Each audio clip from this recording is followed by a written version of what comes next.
Victoria Ramírez rasgó el cheque por la mitad delante de una anciana apoyada en un bastón.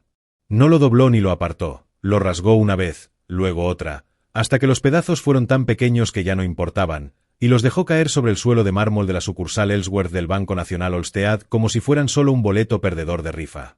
«Sé exactamente quién eres», dijo lo suficientemente alto para que todo el vestíbulo la oyera. «Y sé de sobra que no tienes 5 millones de dólares. Apenas puedes pagar el alquiler». El hombre que estaba al otro lado del mostrador no levantó la voz. En cambio, extendió la mano para sostener a su madre, cuya mano se había aferrado con fuerza al bastón en el momento en que el cheque se rompió.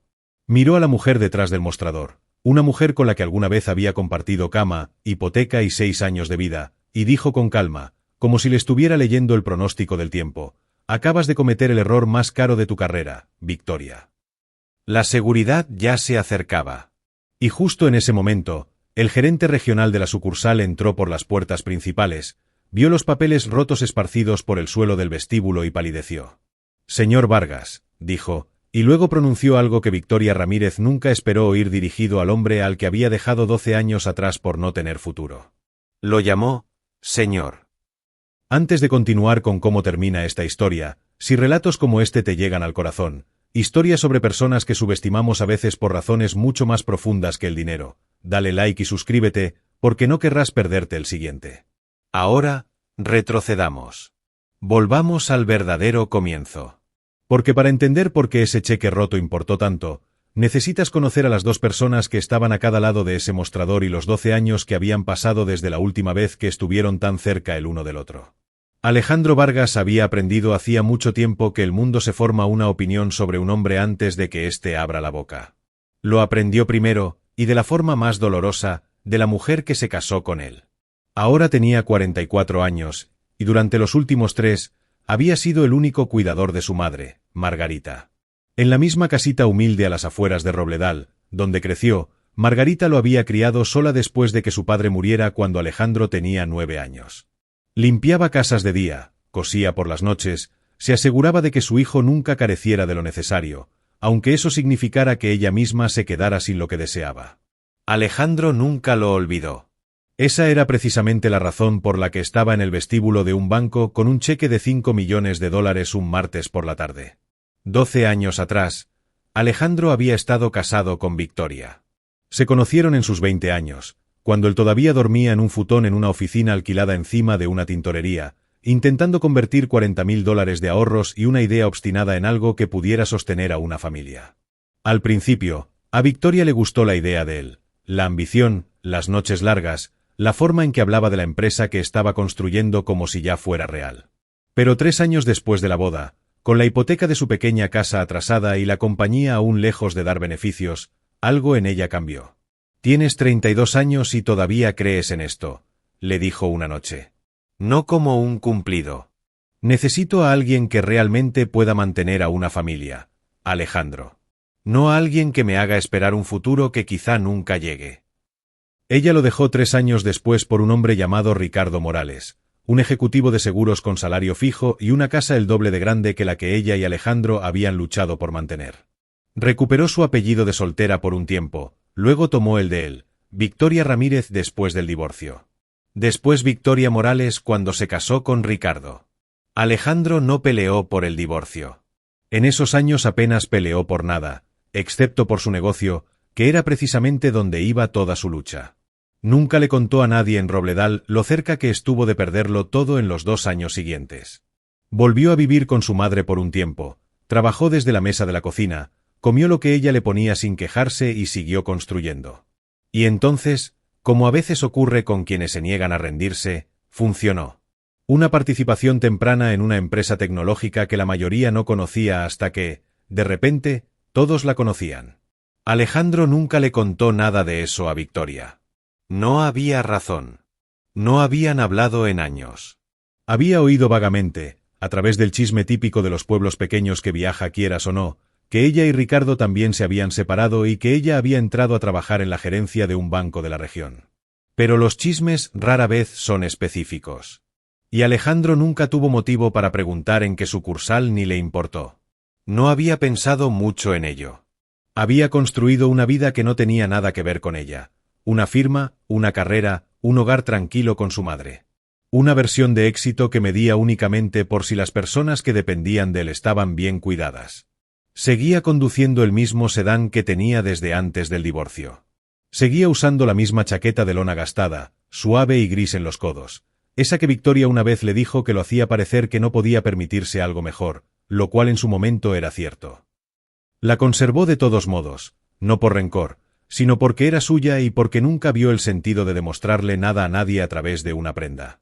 Esa mañana, un cheque de $5 millones se había abonado en su cuenta, producto de la venta de su participación temprana. Ya sabía exactamente para qué era. La mitad cubriría las facturas médicas de su madre, la cirugía que necesitaba y que había estado posponiendo en silencio durante un año porque no quería ser una carga para él, sin darse cuenta de que él pagaría cualquier cantidad sin pensarlo dos veces. La otra mitad serviría para sembrar algo que llevaba meses planeando, un fondo para niños en acogida, el tipo de red de apoyo que no existió para su madre cuando lo crió sola, y que ahora quería que existiera para niños que tenían aún menos de lo que ellos tuvieron. Llevó a su madre esa tarde porque el banco quedaba de camino a la cita con el cardiólogo y porque ella insistió en entrar en lugar de esperar en el coche. «Quiero verlo», le dijo. «Quiero verte finalmente hacer esto». Ninguno de los dos esperaba que la parada durara más de 10 minutos. Entraron en la sucursal Ellsworth del Banco Nacional Olmsted poco antes de la hora de cierre. Alejandro había sido cliente allí durante más de una década, mucho antes de que el grupo de Capital Vargas tuviera un nombre que significara algo para alguien. Conocía la distribución, sabía dónde podía sentarse cómodamente su madre mientras él tramitaba los papeles. Lo que no sabía, lo que de ninguna manera podía saber hasta que vio la pequeña placa de latón en el escritorio del gerente, era que Victoria se había trasladado a esa misma sucursal 4 meses antes. No era un lugar donde sus antiguos caminos hubieran tenido razón para cruzarse.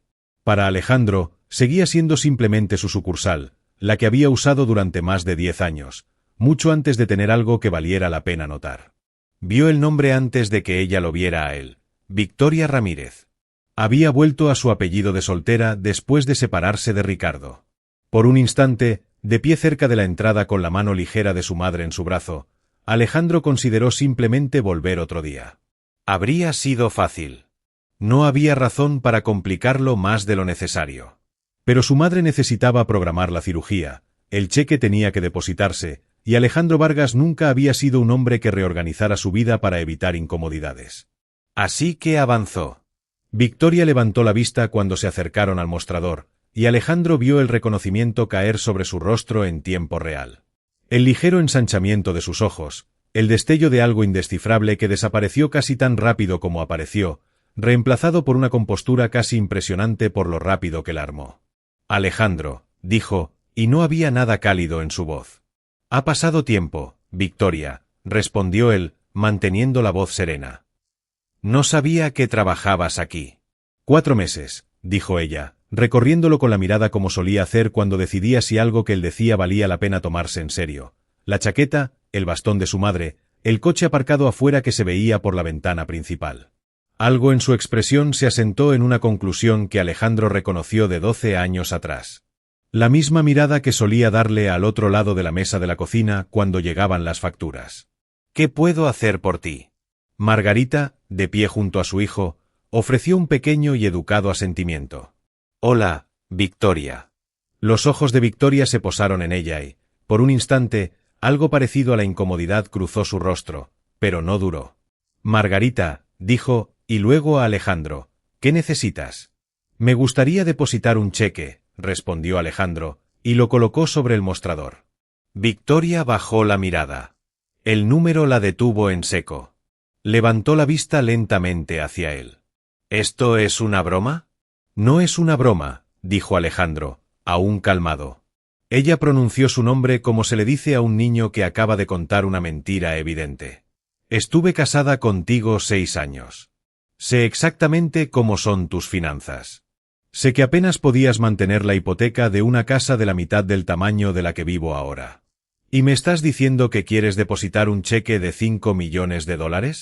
Te estoy diciendo que tengo un cheque de $5 millones, repitió Alejandro, todavía sereno, y me gustaría depositarlo en la cuenta que tengo aquí desde hace más de una década. Una joven cajera cercana, cuyo identificador decía Raquel Silva, ya había extendido la mano para tomar el cheque y comenzar el proceso habitual de verificación, una rutina que había realizado cientos de veces sin incidentes.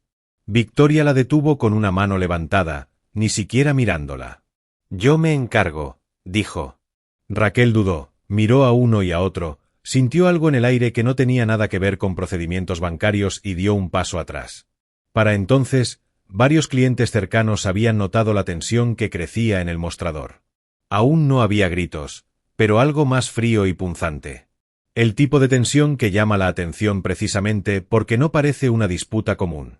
Algunos sacaron sus teléfonos. Victoria se inclinó ligeramente hacia adelante, bajando la voz lo justo para que sonara más hiriente que si hubiera gritado. «No podías mantener al día ni un pago de hipoteca, Alejandro. ¿Esperas que crea que alguna empresa tecnológica te hizo millonario 5 veces? Y trajiste a tu madre para que ayudara a venderlo». El agarre de Margarita en su bastón se tensó. «Victoria», dijo en voz baja, «eso no es justo y lo sabes». «Con todo respeto, Margarita, no creo que estés en posición de darme lecciones sobre lo que es justo», replicó Victoria. Y algo en su tono hizo que incluso los clientes cercanos se quedaran quietos. Ustedes dos siempre tuvieron la habilidad de creerse su propia historia. La mandíbula de Alejandro se tensó. Fue la primera señal visible de tensión que mostró desde que entró. No fue la acusación contra él lo que lo afectó. Fue ver a Victoria hablarle así a su madre. La misma mujer que había cosido hasta que le sangraban los dedos para mantener un techo sobre la cabeza de Alejandro. De pie en el vestíbulo de un banco, siendo tratada con condescendencia por la mujer que una vez decidió que esa misma casa no era lo suficientemente buena para ella. «Te ofrezco llamar directamente al banco emisor», dijo Alejandro, manteniendo la voz nivelada con esfuerzo visible. «Tardará 5 minutos en confirmar todos los detalles». «No necesito llamar a nadie», respondió Victoria. «Te conozco, Alejandro. Estuve casada contigo 6 años. Sé exactamente de lo que eres capaz y de lo que no. Creo que o estás mintiendo o alguien te ha dado un cheque fraudulento. Y en cualquier caso, no lo voy a procesar sin una prueba que realmente se sostenga». «Entonces déjame hablar con otra persona», pidió Alejandro. «No hay nadie más ahora. Soy la gerente de la sucursal». Algo en su voz había cambiado a un registro que Alejandro no había oído antes en ella. No exactamente algo más cercano a la satisfacción. Como si hubiera esperado 12 años por un momento exactamente como este. Un momento en que la historia que se había contado a sí misma sobre dejarlo pudiera finalmente demostrarse correcta delante de testigos. «¿Sabes cómo se ve esto, verdad?» Un hombre que no pudo mantener a su propia esposa, entrando aquí 12 años después con un cheque de fantasía y su madre anciana como accesorio para que parezca convincente. El rostro de Margarita palideció. La mano de Alejandro encontró el hombro de su madre, sosteniéndola, y algo en su expresión finalmente se quebró a través de la calma que había mantenido desde que entró. «Basta», dijo en voz baja, pero con un filo que no había estado allí antes. «Puedes cuestionar el cheque. No tienes derecho a cuestionar a mi madre». «Cuestionaré lo que quiera en mi propia sucursal», espetó Victoria y tomó el cheque del mostrador. Lo sostuvo un momento, mirándolo directamente a los ojos. 12 años de algo sin resolver detrás de su mirada. «Gente como tú», dijo, «no entra aquí con 5 millones de dólares». Y entonces lo rasgó por la mitad y luego otra vez, dejando que los pedazos cayeran al suelo a sus pies. A plena vista de su madre. El vestíbulo se quedó en silencio. Margarita extendió instintivamente la mano hacia los papeles rotos, su bastón tambaleándose ligeramente mientras se inclinaba. Alejandro la tomó suavemente del codo, sosteniéndola, sin querer que su madre se arrodillara en el suelo de un banco por algo que alguien acababa de usar para humillarlos a ambos. Miró a Victoria. Su voz, cuando llegó, fue lo suficientemente baja como para que la gente tuviera que inclinarse para oírla, lo que de alguna manera la hizo impactar más fuerte que cualquier grito. «Acabas de cometer el error más caro de tu carrera, Victoria». Las manos de Victoria temblaban ligeramente, pero su expresión no se suavizó. Alcanzó el teléfono. «Voy a llamar a la policía», dijo. «Quiero que esto quede documentado. Instrumento fraudulento, y quiero que lo saquen de las instalaciones». Un guardia de seguridad cerca de la entrada, un joven llamado Diego Castillo, se enderezó al oír su voz, inseguro, observando la escena con la quietud particular de quien no ha visto nada que justifique lo que le están a punto de pedir. «Diego», dijo Victoria, con el teléfono aún en la oreja. «Sácalos». Diego dudó. Había visto todo el intercambio desde su puesto, no había oído amenazas, no había visto agresión, solo un hombre pidiendo repetida y calmadamente que verificaran su cheque. Pero una orden directa de su jefa, delante de un vestíbulo lleno de testigos, le dejaba muy poco espacio para discutir. Margarita miró a su hijo, con los ojos húmedos, la mano temblando ligeramente sobre el bastón. Alejandro apretó la mano alrededor del brazo de su madre. Y entonces se abrieron las puertas principales y Gerardo Fernández, gerente regional del Banco Nacional Olmsted y el hombre que personalmente había abierto la primera cuenta empresarial de Alejandro 15 años atrás, entró y vio los papeles rotos esparcidos por el suelo de su vestíbulo. «Señor Vargas», dijo, y su rostro palideció de una forma que les dijo a todos en la sala al instante que algo acababa de salir muy mal. Gerardo había sido oficial de préstamos junior en la sucursal de Ellsworth hace 15 años. El día en que un joven Alejandro Vargas entró con una modesta cuenta empresarial y un plan para una firma que en ese entonces existía principalmente en papel. Gerardo había pasado con él casi una hora ese primer día, y se había ido con la sensación tranquila y específica de que estaba hablando con alguien que iba a construir algo real. Había ayudado a abrir esa cuenta personalmente, y a lo largo de los años siguientes, a través del divorcio de Alejandro, a través de los años difíciles que pocos fuera de un pequeño círculo conocían, a través del éxito eventual que Alejandro nunca permitió que cambiara su forma de ser. Gerardo había permanecido como una de las pocas personas que realmente entendía quién era Alejandro Vargas. Gerardo había estado en una conferencia regional los últimos días y pasó por la sucursal de Ellsworth de camino a casa para firmar una auditoría rutinaria. Casi la había saltado. En cambio, entró en su sucursal y encontró a su gerente rasgando un cheque perteneciente a uno de los clientes más importantes del banco delante de la madre anciana del hombre, mientras un guardia de seguridad dudaba cerca de la puerta.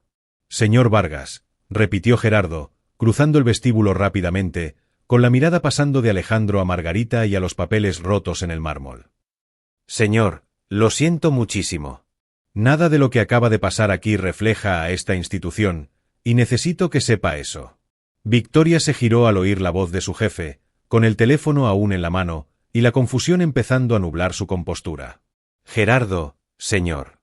Este hombre entró afirmando que tenía un cheque de $5 millones y, dado su historial financiero, yo tenía toda la razón para. «¿Sabes quién es este hombre?», preguntó Gerardo, y algo en su voz cortó el vestíbulo, plana y dura. «Sé exactamente quién es», dijo Victoria.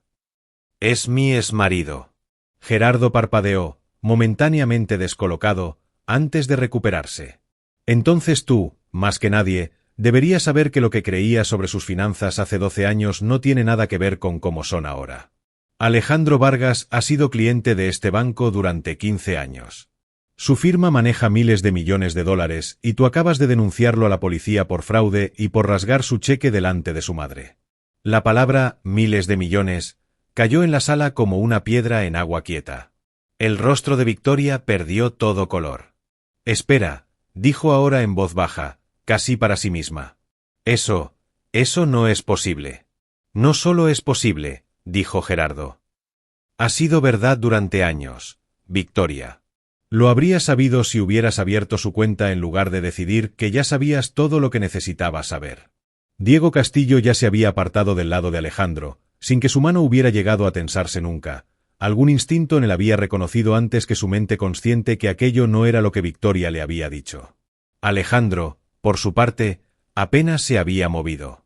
Observaba a Victoria con una expresión que no era exactamente vindicación ni satisfacción. Algo más callado y, a su manera, más triste que cualquiera de las dos. Había construido una vida entera precisamente para que momentos como ese no le importaran. Y en cierto modo todavía no le importaban. Lo que importaba era la mujer que estaba a su lado, cuya mano temblaba sobre el bastón, a quien su exnuera acababa de tratar como si fuera solo un accesorio. «Mamá», dijo suavemente, volviéndose hacia Margarita. «¿Estás bien?». Margarita asintió, aunque tenía los ojos húmedos, y apretó la mano en el brazo de su hijo. Alejandro miró de nuevo a Gerardo. «El cheque está roto», dijo simplemente. «Supongo que se puede arreglar». «Se puede arreglar», respondió Gerardo de inmediato. Todo esto se puede arreglar, excepto la parte en que tu madre tuvo que estar aquí y que le hablaran de esa forma. Eso no lo puedo deshacer. Lo siento. Victoria, todavía con el teléfono en la mano y congelada detrás del mostrador, pareció finalmente entender la magnitud de lo que acababa de hacer. Gerardo, no sabía que la cuenta había crecido. No había forma de que pudiera. Podrías haber abierto su historial, dijo Gerardo, volviéndose hacia ella, con voz baja pero firme. Eso tarda menos de 1 minuto, Victoria.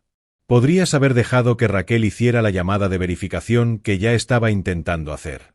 En cambio, dejaste que 12 años de algo personal decidieran cómo tratabas a un cliente y a su madre delante de un vestíbulo lleno de testigos. Eso no es un error. Eso es una elección. El vestíbulo estaba en completo silencio. Incluso el teléfono aún levantado se había quedado quieto, percibiendo correctamente que la historia acababa de cambiar por completo de forma. Cuelga, ordenó Gerardo. Dile al operador que fue un malentendido. Las manos de Victoria temblaban mientras se llevaba el teléfono a la oreja. La policía, una vez que llegó, porque la llamada de Victoria ya había pasado antes de que Gerardo pudiera detenerla, encontró una escena que no se parecía en nada a lo reportado. No había fraude, no había amenazas, solo una anciana afectada apoyada en el brazo de su hijo, un suelo lleno de papeles rotos y una gerente ofreciendo declaración tras declaración en defensa de Alejandro. El oficial que respondió echó un vistazo a la situación, escuchó el relato de Gerardo, examinó los documentos que Alejandro aún tenía en la mano y cerró el asunto en minutos. No habría cargos contra Alejandro. Sin embargo, quedaría un registro formal de la denuncia falsa que Victoria había presentado, uno que la seguiría mucho más allá de esa tarde. Gerardo invitó a Alejandro y Margarita a su oficina, lejos de la multitud que aún permanecía en el vestíbulo.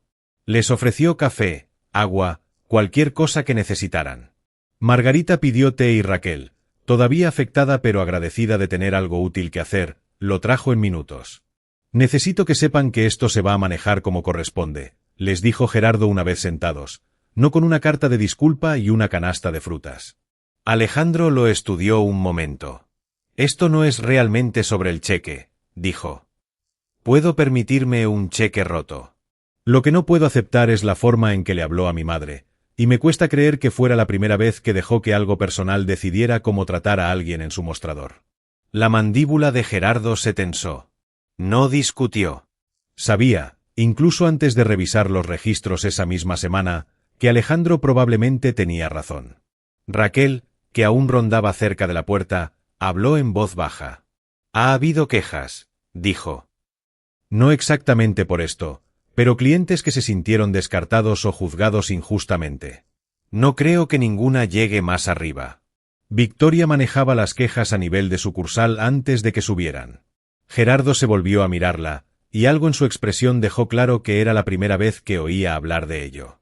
¿Por qué eso no llegó a mí? El silencio que siguió le dijo a Alejandro todo lo que necesitaba saber sobre lo profundo que iba esto. La investigación interna avanzó rápidamente una vez que comenzó.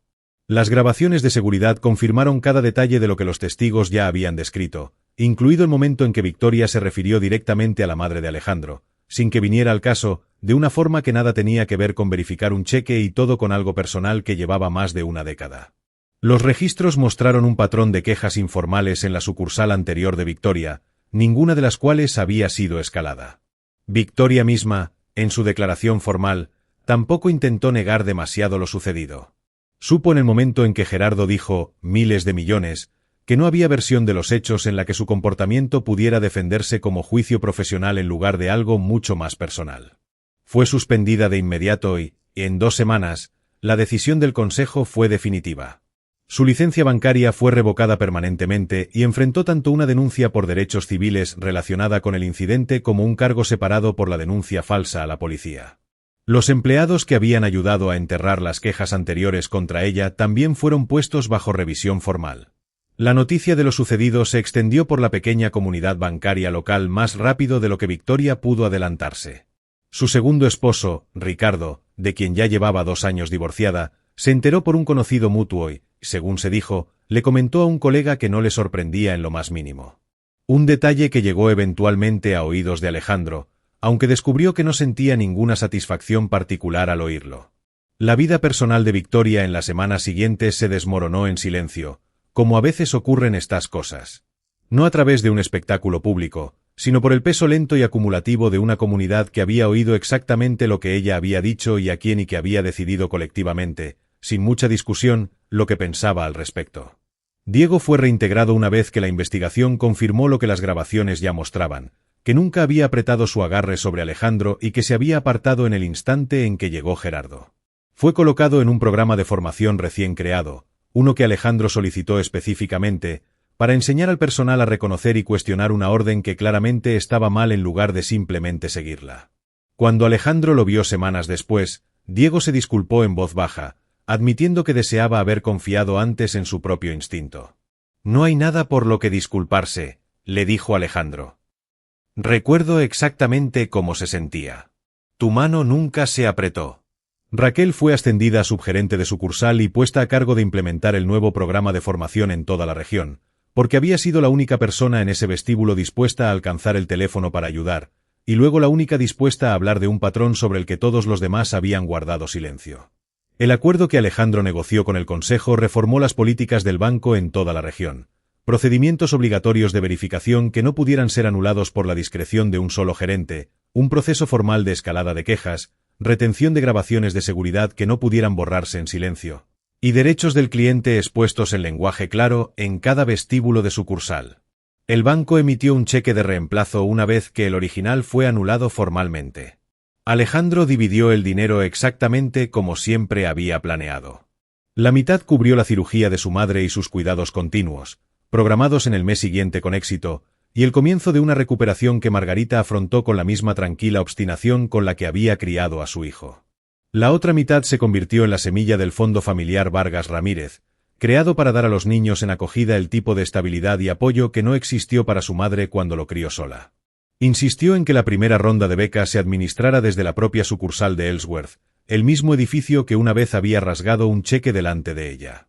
3 meses después, Alejandro y Margarita volvieron a cruzar aquellas mismas puertas de vidrio. Seguía conduciendo el mismo sedán. Seguía usando la misma chaqueta. El bastón de Margarita golpeaba suavemente contra el mármol, más firme ahora, con su recuperación bien avanzada. Un empleado lo saludó en cuanto entraron, preguntando cómo podía ayudar antes de que dijeran una palabra. Raquel se acercó en su nuevo cargo, mencionando que la formación del personal ya se había implementado en toda la región. Diego estaba cerca de la puerta y les ofreció un pequeño y genuino asentimiento. Una placa cerca de la pared llevaba el nombre del nuevo fondo para niños en acogida. En uno de los mostradores, un joven estaba abriendo su primera cuenta, sin encontrarse con ninguna de las sospechas que Alejandro y su madre habían enfrentado 3 meses antes. Margarita observó la escena durante un largo momento antes de volverse hacia su hijo. ¿Por eso no cerraste este lugar?, le preguntó. Después de todo lo que te dijo, ¿a nosotros? Alejandro pensó en la pregunta antes de responder. Cerrar una puerta es fácil, le dijo. Abrirla para todos es más difícil, incluso para las personas que nunca merecieron que se les cerrara en primer lugar. Margarita asintió lentamente, mirando de nuevo al joven en el mostrador y luego a su hijo, como midiendo la distancia entre el miedo que recordaba de 3 meses atrás y la calma que ahora veía desplegarse ante ella. Antes de irse, Alejandro entregó la primera carta de beca a una joven que había crecido en el sistema de acogida, observando el rostro de su madre mientras ella entendía, quizás por primera vez de una forma que se quedaría con ella, que esos $5 millones nunca habían sido lo que hacía importante a su hijo.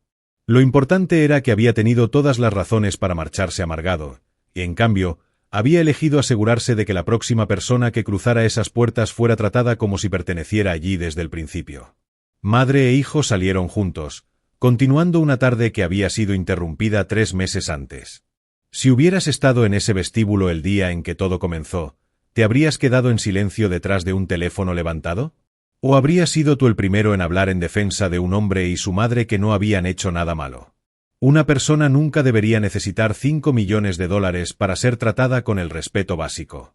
Y las personas que alguna vez amamos deberían ser las últimas en olvidarlo, no las primeras. Alejandro Vargas no ganó el día en que su antiguo jefe lo reconoció como un poderoso inversor en su propia sucursal.